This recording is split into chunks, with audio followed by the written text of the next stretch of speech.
Hey, sports fans. If you want to stay in the know with the latest news surrounding the Oregon Ducks, you need to listen to the weekly Webfoot Review podcast on iTunes and Spotify. I'm Jordan Schultz, and every week I'll be here breaking down what's going on in Eugene and how it affects Oregon's football and basketball teams. So if you want unfiltered news and opinions delivered by a lifelong Ducks fan, subscribe to the weekly Webfoot Review on iTunes and Spotify. Go Ducks!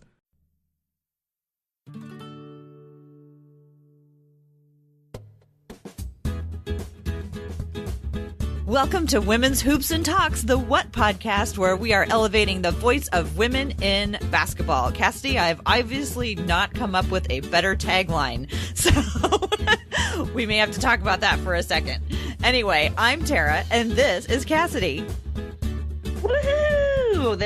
I'm Cassidy, and we've got a great show coming up. It's just Tara and I, and we're going to talk about a whole lot of things. We're going to talk a little bit around the league. We're going to talk a little bit of the Olympics again, but this time we're bringing some Olympic Melo to the picture. God, I am so fired up and excited about two topics tonight: Ed Davis and Olympic Melo.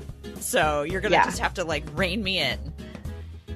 And we're going to talk a whole lot about a whole lot of other things. So let's get started. So we've not come up with a new headline or a new tagline, but we do have an icebreaker, and that is something that my husband asked me the other day, and I still don't know if I have an answer for it. So let's throw it out to the universe. What NBA player from the past would have done better in today's NBA rather than their own time? Okay, that is so hard. And if you've been thinking about it for days and have not been able to answer it, that is so not fair.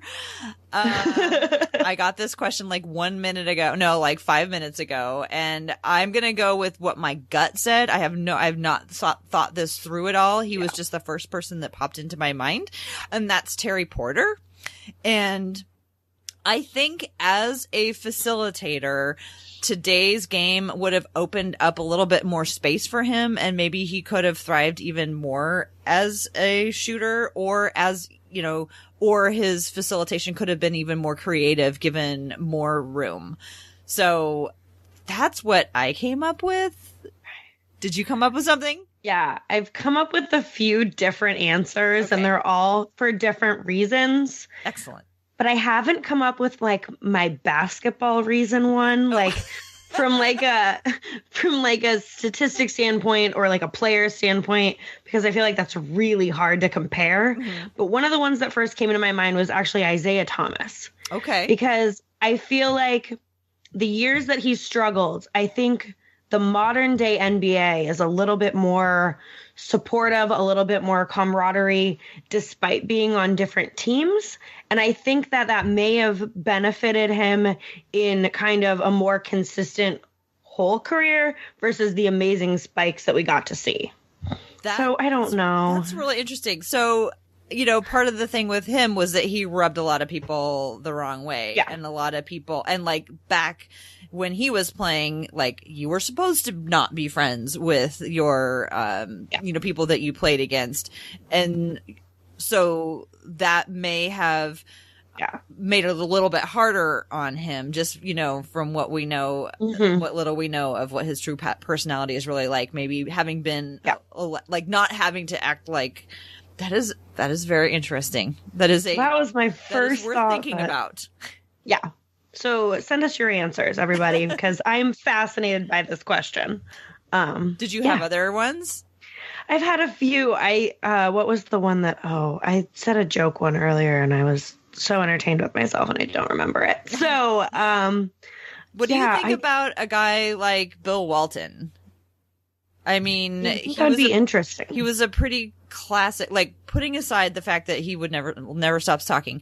Just the way that he played, right now there's modern centers and then there's traditional centers, and they seem to kind of be going down two paths.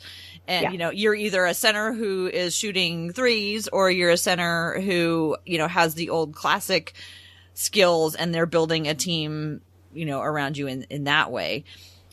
So I don't know. I also thought about Shaq. Like, how fun would it just be to see Shaq, like all these guys who think they're big. Yeah. And I think Shaq's just one of those players who just like, you could throw him out there and he'd just be like, I'm giant. Oh, yeah.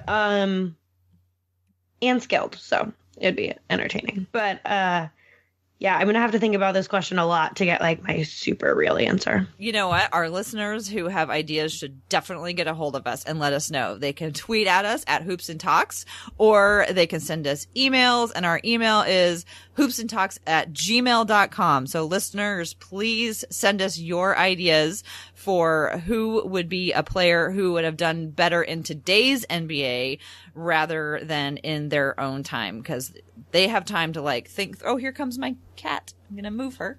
They have, people can research it and give us their ideas. Mm-hmm.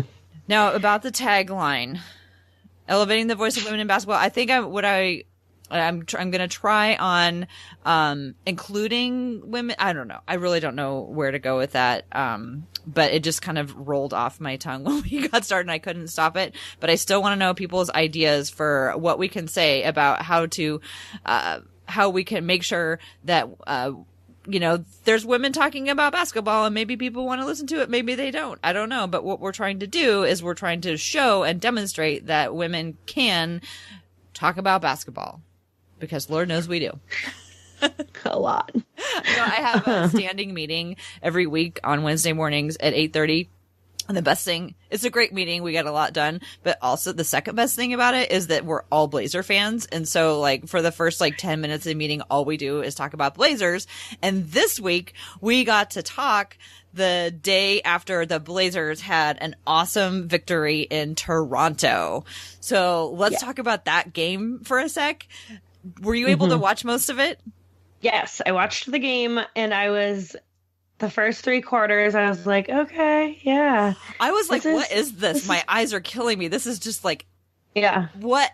Yeah. Just, like both teams, they were like throwing the ball away, bouncing it off their foot, like running into each other. And I was like, this is not helping me right now. I was like, I was looking for like a basketball distraction and I don't want to pay attention to this game. And then we got to like the 4th quarter and all of a sudden I'm like yelling and screaming and jumping up and down and going crazy at my TV. And I'm like, whoa, this game is different than the other 3 quarters. And then the final shot was pretty great. Yeah. It was nice to see Melo like that. I don't know. There was just like a joy in his eyes after he hit that I think I'm just so happy for him.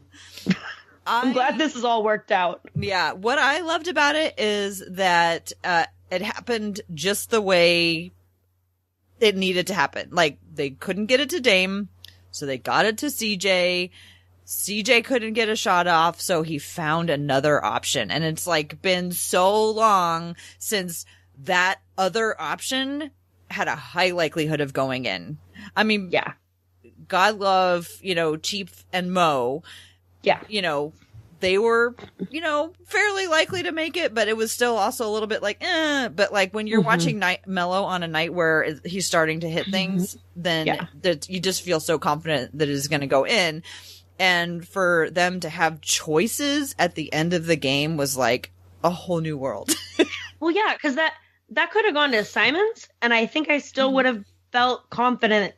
Just everyone was shooting well at that point, and it was like, whoa, it could go to anyone. This is great. This is a fun game to watch now. So I enjoyed it quite a lot. It was just really nice to see them be able to build on something. Yeah. It's been a while since it was like, well, we're going to just drag ourselves across the finish line and, try not to get any more hurt. It was like, they put some plays together. They put some runs together. I thought Hassan had a nice game. I thought I was rewatching it because I've been into rebounds lately and trying to determine what are good rebounds and what are just like not useful rebounds.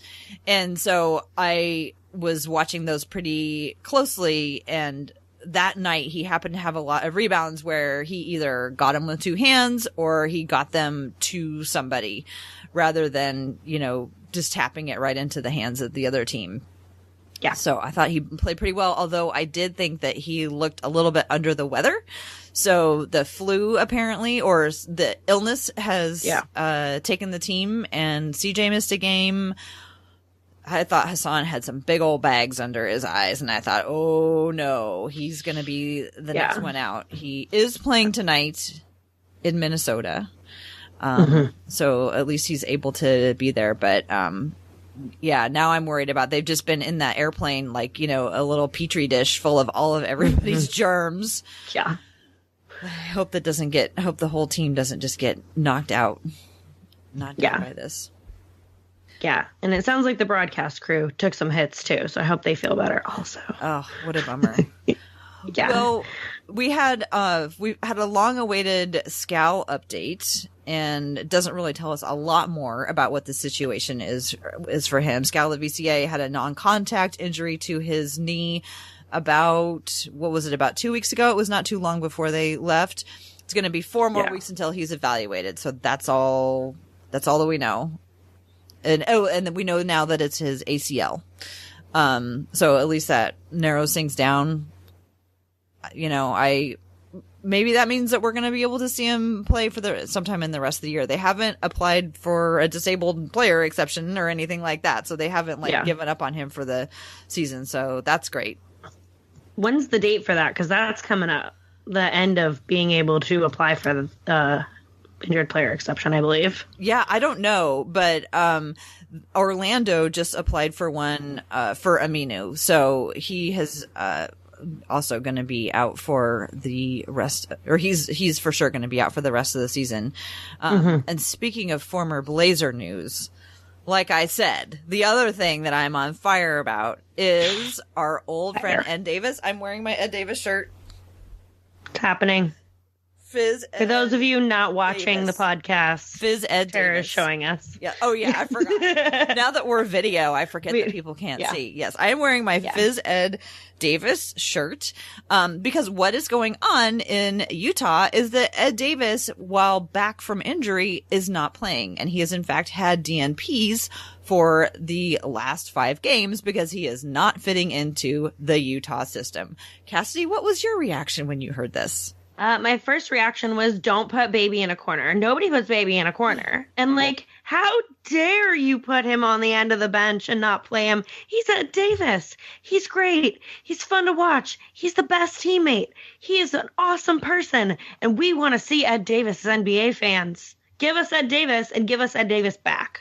I think so I tried to remain calm and look at this from, be objective about it. So I read an article in Forbes talking about what is going on, and it appears that the schemes that the Jazz are running, which are, a little bit different from most of the schemes that other teams run, are just not suited for Ed's strengths. And so he's not getting nearly as many offensive rebounds.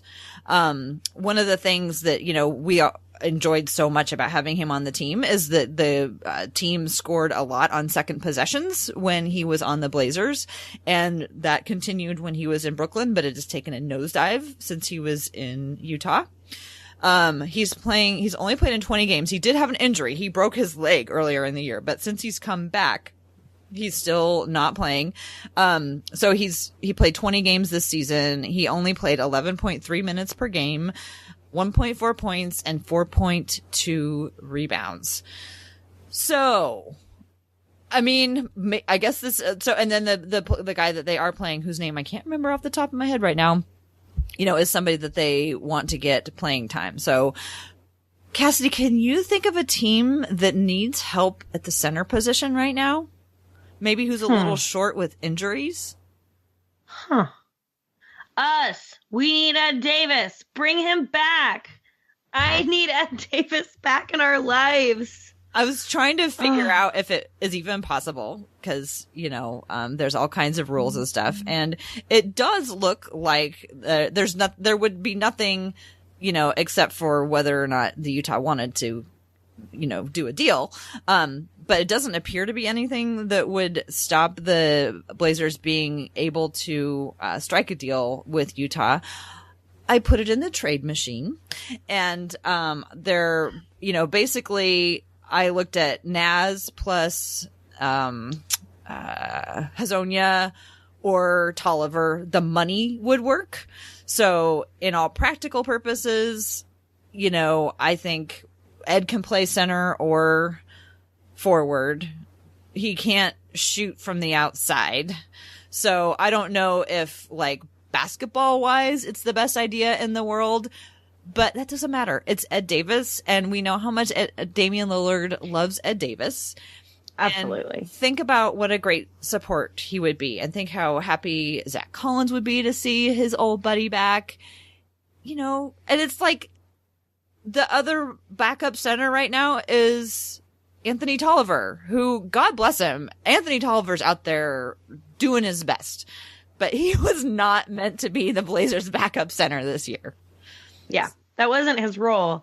And I'm sure, like, he's doing a great job encouraging the other players, helping the young guys, being a leader on the court. But he was never supposed to be the backup center, ever.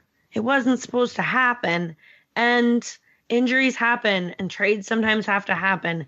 Now, the one thing that scares me about that is Little. Right. I think Little is someone that would be incredibly fun to watch in the future. I think he could be incredibly important in the future. I think that would make me somewhat sad, but Ed Davis. So right. Well, and I figure, like, the way trades go is you can't be, like, completely happy. Like, both teams can't be completely happy about it. It's somebody, you got to give up something. You got to, give the appearance of, being hurt if somebody leaves. Money wise, you could package Mario and Tolliver together, and I think that would work out as well. But I would think that Utah would want somebody that they felt like that they could develop, and Naz seems like he would fit that role. They might look at him as like a good prospect that they could develop, who doesn't need to play right away because they have a pretty big bench. I mean, obviously they have a deep bench, or Ed Davis would be playing right now. Come on, Utah. Also, maybe you could come up with some schemes that do work for Ed Davis. I mean, he's Ed Davis. I don't know. We might be a little bit biased on that, but I could also, do their schemes really not work with Ed Davis? Because that's kind of my question here, is really, like, I know that's... Yeah, I know. It's ridiculous. No. Bring back Ed Davis. All right. Well, let's move on.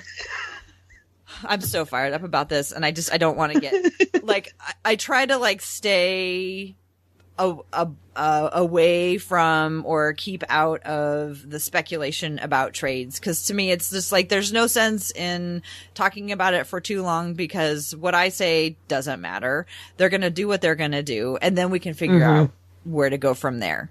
It just doesn't make any sense to, like, spend too much time worrying about it. But this is Ed Davis, so that's a special situation. Also, how many injured big men do we have? Right. Yeah. And they do need somebody. I mean, the trade deadline is coming. January goes faster than we all expect because we're all tired from the holiday season.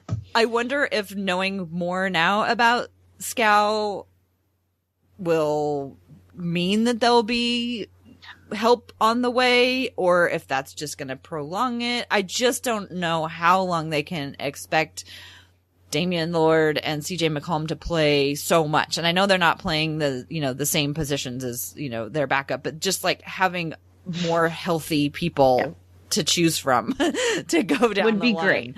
Would be great. And I just because the trade deadline is still a month away.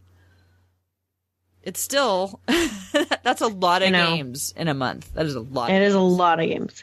Yeah. Well, it's also just like, it's been so quiet. The trades have been quiet. What's been on your mind? My mind has been, a little bit about the dunk contest and how Anfernee Simons is not in the dunk contest. What is going on with society that we are going to watch Dwight Howard in the dunk contest again and not Anfernee Simons? I don't understand. My reasoning here, besides the obvious, Anfernee, hops. He's got more hops than Dwight. I mean, he can jump, what is it? He maxed out 41.5 inches at the draft combine. He is so exciting when he dunks. I am not going to jump off my couch and throw things and go crazy and possibly sprain my ankle like I have done in like 3 dunk contests without someone who's going to be jumping above the rim. He's got skills. He's got charm. He's the future of the NBA. We've watched Dwight entertain us. Let the future entertain us. Please. In February of last year, we were waiting almost a whole year for this. And Anfernee threw down amazing dunks in a practice. Just jam after jam. And Myers was freaking out. I mean, we got the amazing, what was it? Whoa, my guy. Scream by Myers. And that was amazing. And his crazy reactions. Come on, NBA. Well, and now he's throwing him down in the games. Come on, NBA. He went through 3 Lakers the other night. Three. But wait, I want to back up. Are you saying that you sprained your ankle watching somebody else in the dunk contest? Yes, okay. 3 times. And once in a March Madness Final Four. Just wanted to clarify that. So right. 41.5 inches. So he maxed it out. I'm trying to think. They couldn't measure it. How tall that is. I mean, that's like a yardstick is 36 inches. That's like a kindergartner. Like basically 6 more inches than that. And that's just jumping. That's no running. Like just hurdling. Just straight up. Like a rocket. Yeah. You know what I think they should do? I think Anfernee should be in all of them. I think he should be like Damian Lillard did and just be in all of them. And it would be like, this is like you said, this is the future. I mean, why not? Yeah. I mean, yeah. Plus, yes, I just can't believe it. I just can't. And I know he was being so nice because he's so nice. He was like, oh, yeah, if people want to campaign for me, they can. Anfernee wants to be in the dunk contest. Come on, America, the world, the NBA. So you're campaigning for him. I'm campaigning. Everyone should be campaigning. What are we doing? You know what? I wonder why they don't let fans vote on those other contests. They should do that.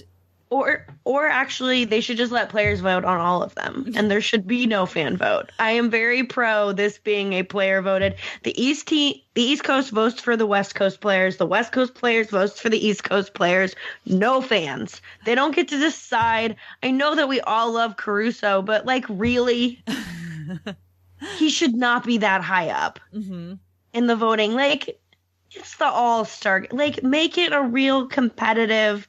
Like, I don't know. I think that the laxness in which we choose all-stars doesn't help the game very much. I think it's, on the one hand, I think it's funny, like, how much people complain about, who the fan votes, and then also how they pick apart the player votes and how they get so mad if players, vote for random players. But when you think about how it does affect their contracts, whether or not they make it into an all-star game, well, like maybe you guys should stop trying to negotiate it into your contracts. If the fans are going to vote Alex Caruso in or almost vote Alex Caruso in, maybe you want to rethink that the next time you negotiate your contract. And, but yeah, I don't know. I think I hadn't ever thought about it, like making it like just a player vote, but I want to explore what it would be like if the fans got to vote for who got to be in the contest. I mean, they could pick like 20 people and say, pick from these 20 about who's going to be in the 3-point contest or who's going to be, let us vote on that. That is a very interesting proposal. I would rather vote on those categories than I would the All-Star game, because I think the All-Star game, in some ways it should in some ways determine itself based on your play so far. So players are going to vote for the players that they found hardest to play against. That is a really good point, because that makes it a little bit less of a popularity contest. Maybe it's still a popularity contest if they're voting for each other, but I think you've hit on something there. There's some real possibilities. I'm songwriter Charlie Harding. And I'm musicologist Nate Sloan. We're the hosts of Switched on Pop, a podcast about the making and meaning of popular music. Every week, Charlie and I break down the most interesting hits, trends, and artists to understand what they're doing, what they're saying, and why these songs are so infectious. We've recently broken down Billie Eilish's music with her brother and collaborator Phineas, dissected Chance the Rapper with super producer Oak Felder, and covered everything from Dolly Parton to Travis Scott. If you love music, you're going to discover something ear-opening in Switched on Pop. So join us. Search for Switched on Pop in your favorite podcast app and listen to an episode about your favorite artist. And subscribe for free on Apple Podcasts, Spotify, or wherever you're listening to get new music explainers every week. And after listening, you might want to check out our new book, Switched on Pop, How Popular Music Works and Why It Matters at Your Favorite Bookseller. Thanks. I'm Jillian Weinberger, host of The Impact, a podcast from Vox about how powerful people affect the rest of us. This season, we're looking at the big ideas from all the people running for president in 2020. Hit this opioid crisis head on. Public option. Move away from fossil fuel to energy efficiency. And it's going to be a great wall, and it's going to work. A lot of those ideas have actually been tried before, like that wall Trump wants to build. Nogales, Arizona has had one on its border for decades. I don't understand why individual people have a right to have a fence, and yet a country can't. Senator Warren's proposal to end the opioid crisis, it's based on what we did to fight the AIDS epidemic. We would like to name it the Ryan White Care Act. And the Green New Deal. Germany tried something similar in 2000. This is the solution. This season on The Impact, we have those stories. How the big ideas from 2020 candidates worked or didn't work in other places or at other times. These are the stories that will help us understand what might happen if these proposals get rolled out here in the next 4 years. Subscribe to The Impact on Apple Podcasts or your favorite podcast app to get new episodes now.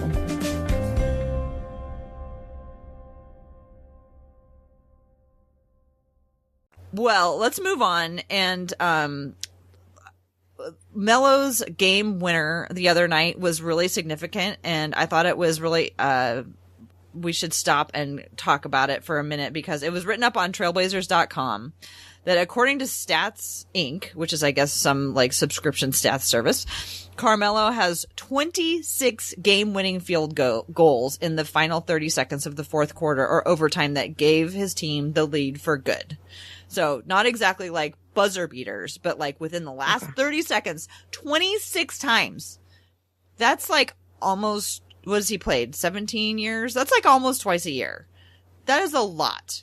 Yeah, that is. When you think about doing that. So it's the most of any player since 2003-04. Mm-hmm. He has more than Kobe.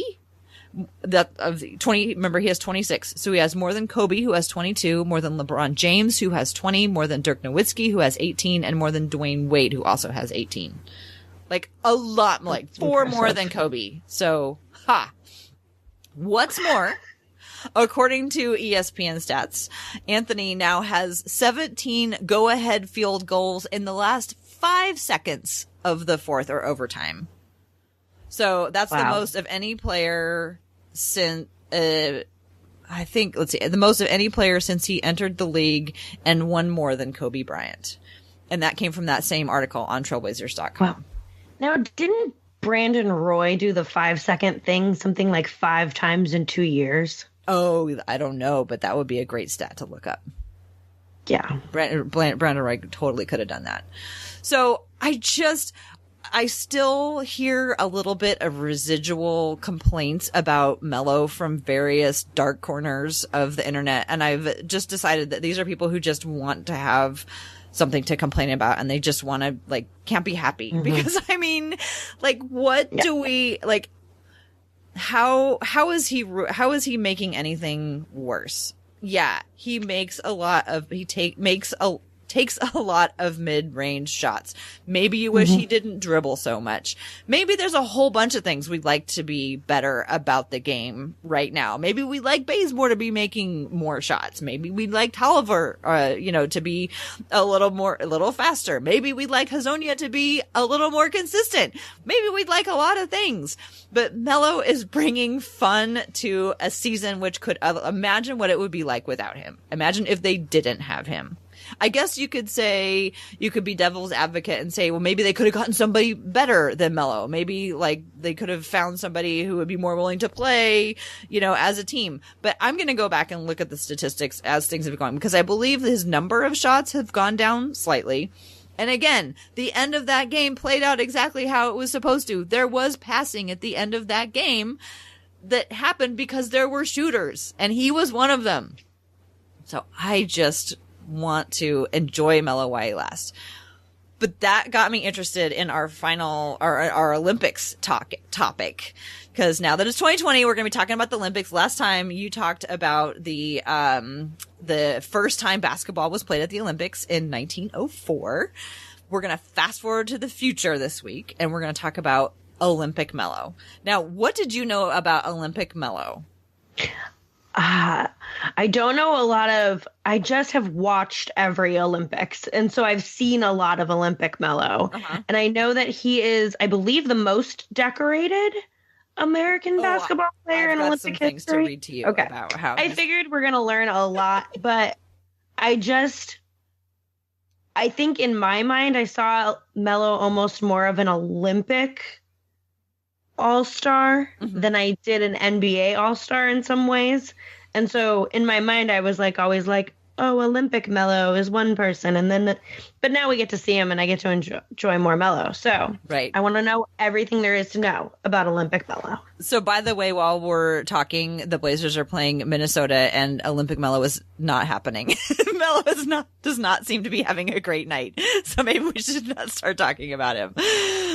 Oh, anyway. Okay. So yeah, I just kept hearing about Olympic Melo and I was like, what is the deal with Olympic Melo? Okay. So Melo has been in 4 Olympics. His first was in 2004. He's won a medal in each one of those Olympics, which makes him the most decorated Team USA men's basketball player. So the first one was like I said, in 2004. That was in Athens. That was not a good year for Team USA at the Olympics.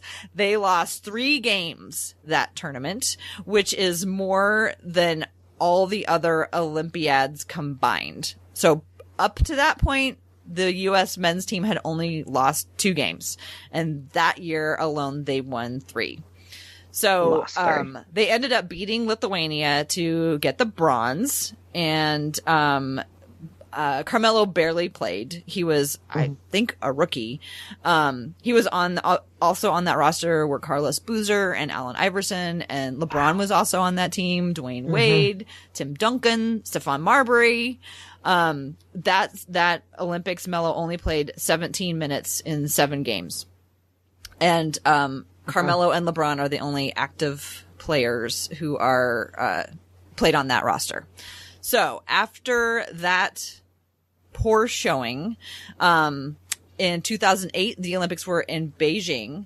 Melo came back. He played 8 games. He averaged 11.5 points. That roster, they had Kobe, LeBron, Chris Paul, Tayshaun Prince. His biggest game that year was the semifinals. So in the previous year, in the previous Olympiad, Argentina knocked them out. So in 2008, they met again in the semifinal round again. And this time they crushed Argentina 101-81. And Melo scored 21 points. He didn't have a great shooting game. He was only 3 of 14, but he was 13 of 13 from the free throw line. I mean, if you get to the free throw line 13 times... Yes. So that was 2008. 2012. Okay, this is wild. So 2012, they were in London, and in a game against Nigeria, Carmelo scored 37 points in 14 minutes. What? So he was 10 of 12 from 3. You know, the European 3, which is like seems to be where he's always shooting from right now, which is like just inside the 3-point line. But it worked for him there.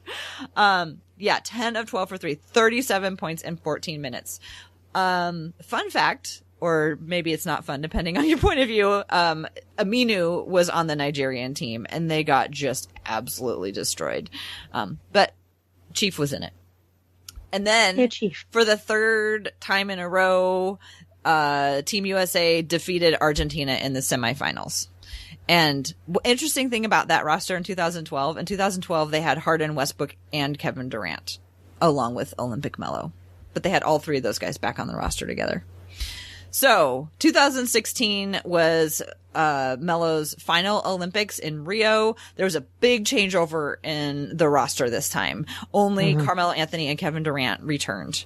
And this was, he finished in, with 3 really big records. Well, let me just read you the list of records that Melo now holds. Part of the reason that he holds these records is because he's just like played in more Olympics than any other member of Team USA. So it's not necessarily as if like he didn't have the most points per game or the most rebounds per game or anything like that. He's just played in so many of them. But that is still, you know, that matters. Right. The best ability is availability. Yeah. And when something is 4 years apart from each other, that shows a really long, that shows your ability to just like play, but then also play those extra seasons. Because it's not easy to go from a season to an Olympic season.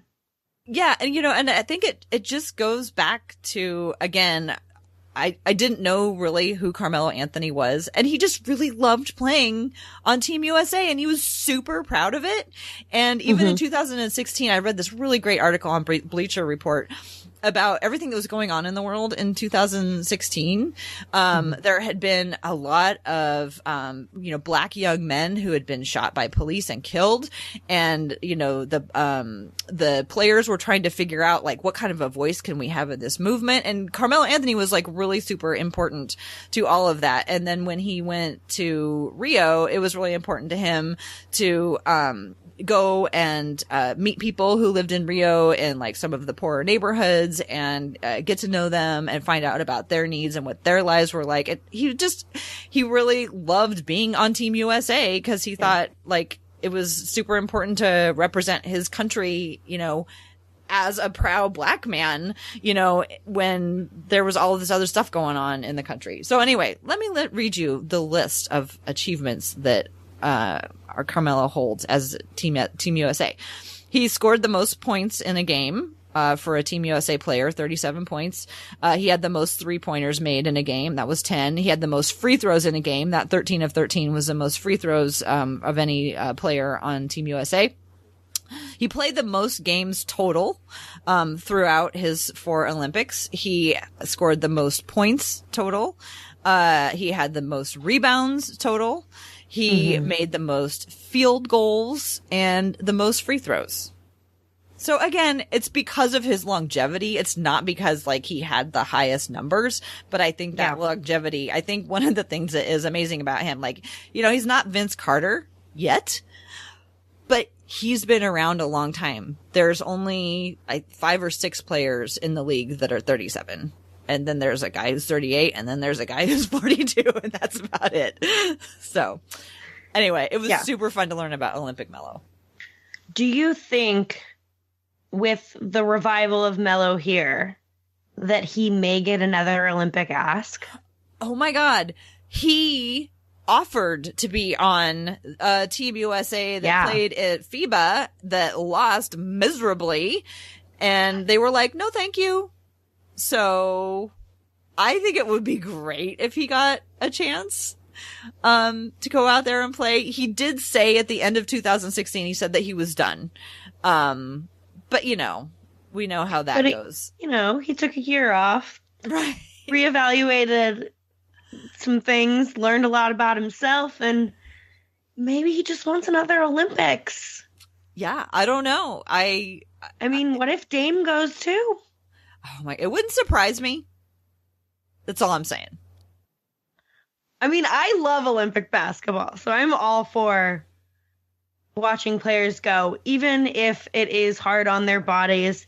If they truly want to go, I think they're NBA players. They know how to take care of themselves, and they'll do what they need to do to make sure they're okay for the NBA season. But it's Olympic basketball. Mm-hmm. It's exciting. I love the Olympics. It's so fun. Yeah.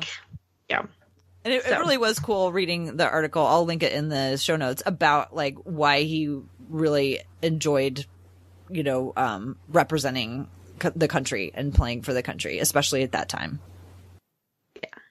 So that is very exciting. I'm really glad we dug a little bit into Olympic Melo. And then I think next pod, we're going to talk a little bit more about historic Olympics again, to where basketball actually was a sport in the Olympics for the first time, which came much after the first time it was featured as a demonstration. So more fun Olympic basketball knowledge to come.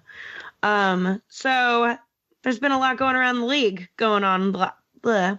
Those are words. There has been a lot going on. Blah. Why can I not speak? Oh my gosh. Going around the league. There we go. Yes, I did it. So let's talk a little bit about what's been happening. The other night was an insane night in the NBA, just from a crazy perspective. And kisses were flying in Indiana.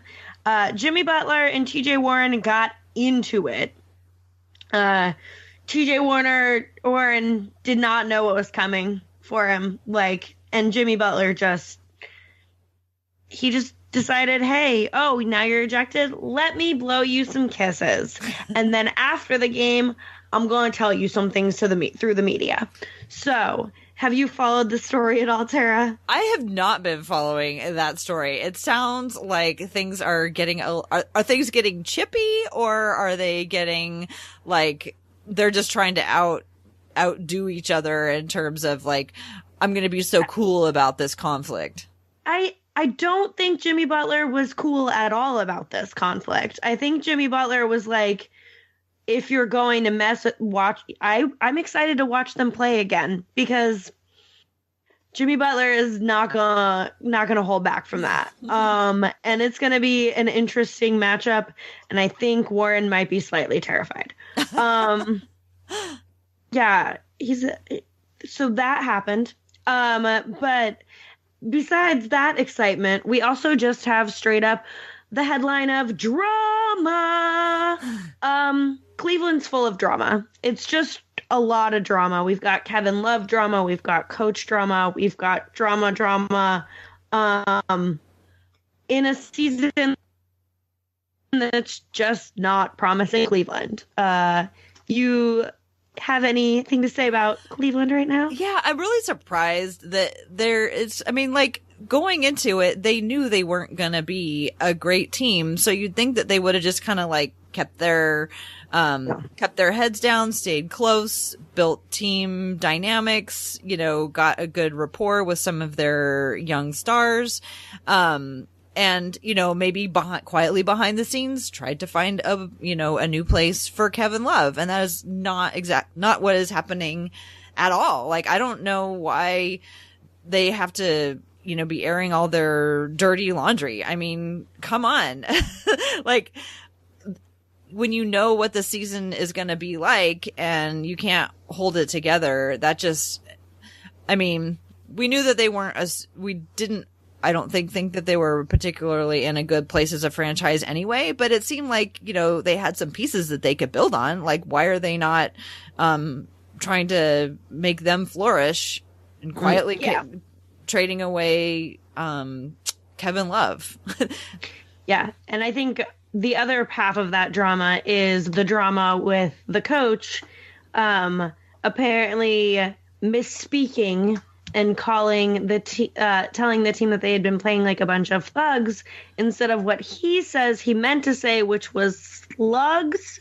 So I don't know if I am buying that story, but I don't think it matters if I buy this story. I think it just kind of matters how this affects this team and whether or not they buy the story or if they really believe in what was brought to us as an apology, even though I don't know if an apology is saying I didn't mean to say that. I don't know.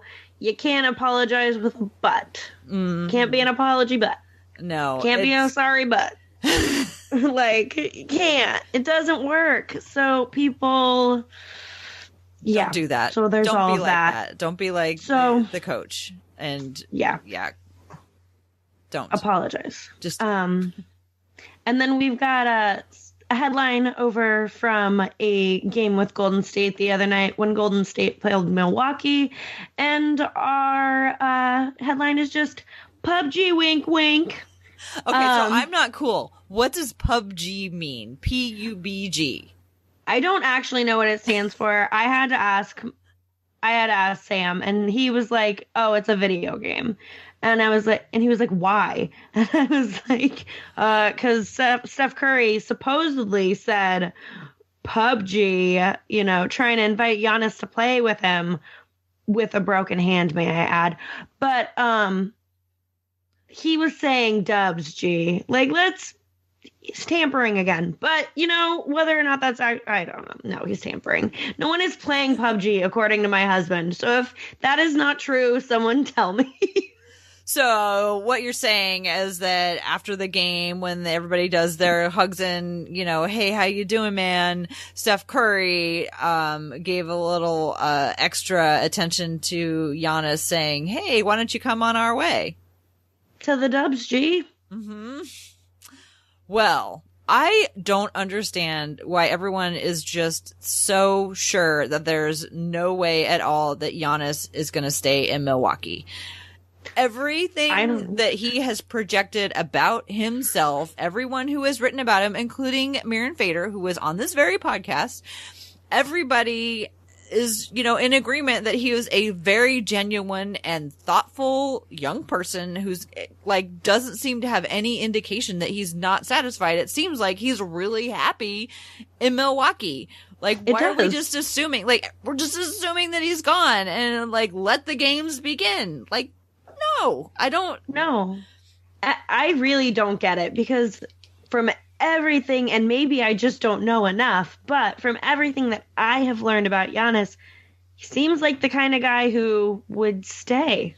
Mm-hmm. Yeah. I mean, this whole city loves him. Uh-huh. I just don't get it. I think he has a contending team. He's on a contending team. He's on the number one team in the East. Why would he want to go? Why? I don't know. I just don't know. I just don't know if people listen.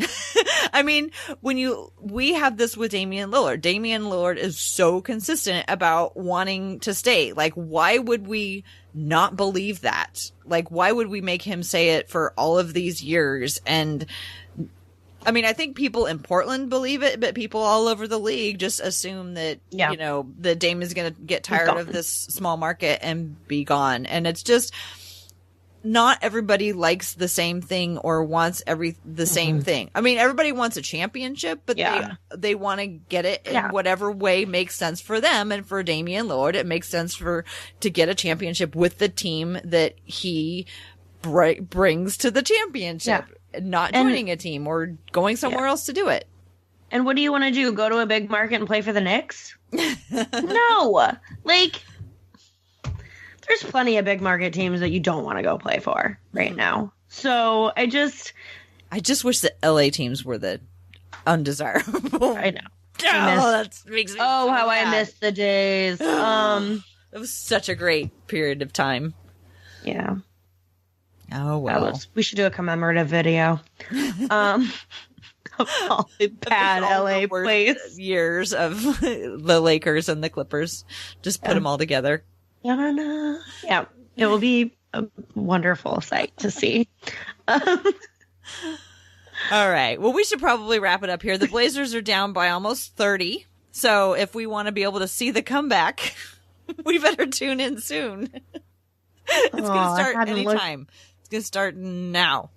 Now. The Blazers are going to start coming back against the Timberwolves. Just down by 22, right? Yeah. Oh, have they closed the gap? Okay, well, that's good. Well, anyway, let's go ahead and wrap it up here. And you can find me on Twitter at TCBBiggs. You can find Blazers Edge at Blazers Edge on Twitter. You can subscribe to the Blazers Edge podcast and the Women's Hoops and Talks podcast by going to your favorite podcast app and subscribing to Blazers Edge. And it is time for Blazers Edge night for us to start talking about that and reminding people that you can buy tickets and donate them so that kids can go to a Blazers game. That game is going to be in March, so it's time to start thinking about how many tickets you want to buy so that you can send kids to a game. I have to figure out what my thing is going to be this year that I pledge. I always pledge the other year, it was a couple years ago, it was if I slipped up and said the name of the team from the Bay Area, I had to buy a Blazers Edge ticket. Last year it was alley-oops. I pledged a Blazers Edge ticket for every alley-oop, and then the Blazers went on like a total tear where they got all these alley-oops. So maybe I should do that again this year if I want to see more alley-oops. I think, yeah. I mean, I want to see alley-oops. So we saw a good one the other night. Kids to Blazers Edge night. Yeah, it is so fun watching the kids get to see a game, and everyone should help this happen because it's such an amazing night. So please go pledge tickets. It's great. And if you want to tell us which past NBA player you want to see play in the future because you think maybe this is really their era, not their other era, you can tell us on our email because we love email. hoopsandtalks@gmail.com. Also, we love icebreaker ideas, and please, please, please send us a tagline. Anything else from you, Tara? No, I don't think so. Why don't you tell people where they can find you on Twitter before we sign off? Awesome. You can find me at Cassidy Kemet on Twitter.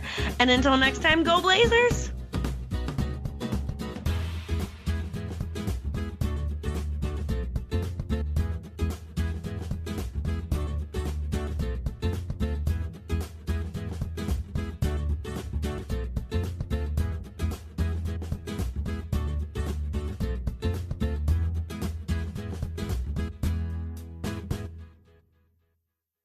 Hey, sports fans. If you want to stay in the know with the latest news surrounding the Oregon Ducks, you need to listen to the weekly Webfoot Review podcast on iTunes and Spotify. I'm Jordan Schultz, and every week I'll be here breaking down what's going on in Eugene and how it affects Oregon's football and basketball teams. So if you want unfiltered news and opinions delivered by a lifelong Ducks fan, subscribe to the weekly Webfoot Review on iTunes and Spotify.